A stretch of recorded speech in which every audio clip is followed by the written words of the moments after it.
What's up, guys? Welcome back to my channel, Danny Approved Fitness and Nutrition. And today in this video, we're going to be discussing Ronnie Coleman and his claims that he was actually 0.33% body fat. So if you're not familiar with who Ronnie Coleman is well known as one of the greatest, if not the greatest bodybuilder to ever step on the Mr. Olympia stage. Now, the Mr. Olympia stage is a huge contest where all these massive bodybuilders that are humongous, and they basically show off to prove or display who is the greatest bodybuilder for that year. And there is so much that goes into bodybuilding. I'm personally a huge fitness enthusiast. I do weight train. I am into bodybuilding. I'm just not into getting so big. I'm more into getting the aesthetics right. But I wanted to answer the question that I've been getting asked a lot, if I believe Ronnie Coleman was actually below 1% body fat. Now, the quick answer, and honestly, Ronnie Coleman was on Joe Rogan's podcast. And when he was on Joe Rogan's podcast, he claimed that he went from being 3% body fat from being 12 weeks out from a show. If you're not familiar with how bodybuilding works, this is how it basically goes. You have about 16 weeks out from a bodybuilding show. Sometimes even 20 weeks, bodybuilders will start preparing for the show. Now, the show is extremely meticulous. There's so much that goes into having such a nice proportionate body with the symmetrics and the chest, and having the abdominals showing, the water manipulation, the sodium manipulation, how much fat you're taking in a day. Even for me, being around 5'9" and 170 pounds, more or less depending on the season, but it's just crazy how much it really goes into when you are preparing that much for a bodybuilding show. But the truth is, there is no way humanly possible that Ronnie Coleman could have been below 3% body fat. And the reason is, it wouldn't even be safe. Your body cannot naturally, the lowest your body could potentially even go down to, and I'm talking about, you really have to understand this too. When you're getting into when you're losing body fat, right? When you're going from, let's just say you're 14% body fat. They have a lot of images of this on Google if you're familiar with what somebody at 14% body fat looks like, what somebody at 12%, what somebody at 10% looks like. Now, once you start getting into single digit body fat percentage, like 9%, 8%, 7%, every digit that you go down below to is extremely different. I mean, your body just looks insane. And there are very, very few people that I can honestly say, even guys that are insanely shredded, extremely ripped, the people that get that low body fat and get that lean, even those people are probably walking around at 6% body fat right before their aesthetic show or something where they're doing a fitness modeling competition.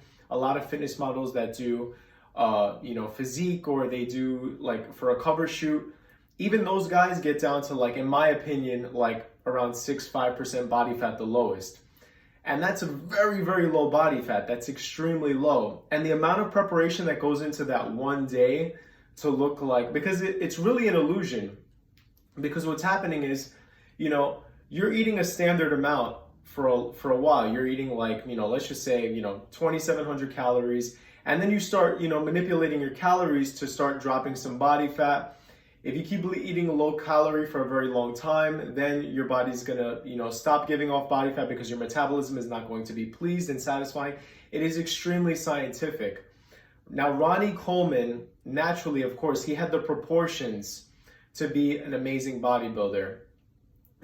He was very open about it on, which I'm very, I think is good that he was very open about a lot of the performance enhancing drugs and a lot of the steroids he was taking. This also can really, there's so many various steroids out there that can help you get extremely skin tight salad, can really boost your metabolism to burning up to 6,000 calories a day. There are types of steroids that put on mass very easily. You have to remember too that for somebody that was actually taking performance enhancing drugs, that if he was taking steroids as well, and remember, we're talking about a guy that was barely 5'11" and was between 300 and 330 pounds. And then hitting the stage at around 300 pounds for that height. I mean, that is Shaquille O'Neal's weight, a guy that's 7'1".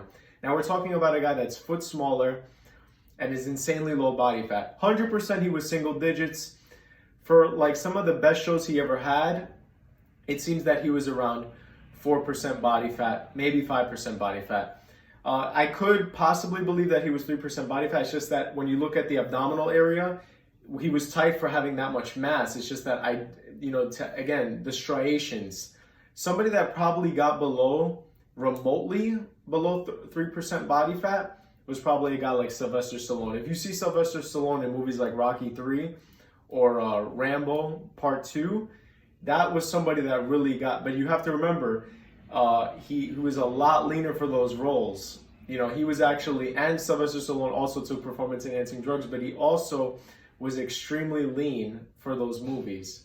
So again, Ronnie Coleman, he was an insane, massive physique, but there's no way possible that he was 0.33% body fat, to answer that question. And again, I'm glad that he was also actually very open about taking performance enhancing drugs, because truthfully, it's not safe to be taking steroids like that. It's a lot better if you're doing things naturally, because you just don't know how this stuff is going to affect your organs, affect your testosterone, and just affect your overall productivity and your mental state.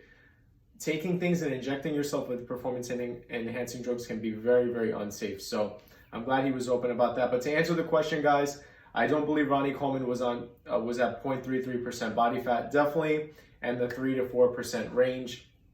But the good news is, you could still have an amazing body. You could have your dream body just by following a healthy diet and really just working out 4 to 5 days a week. So I hope this video was cool, guys. I hope this video helped you out. Stay tuned for more videos with Danny Approved Fitness and Nutrition, where we review various athletes' diets, how they get in shape, and how you could also become the best version of yourself. So stay tuned for more videos, guys. Thank you so much.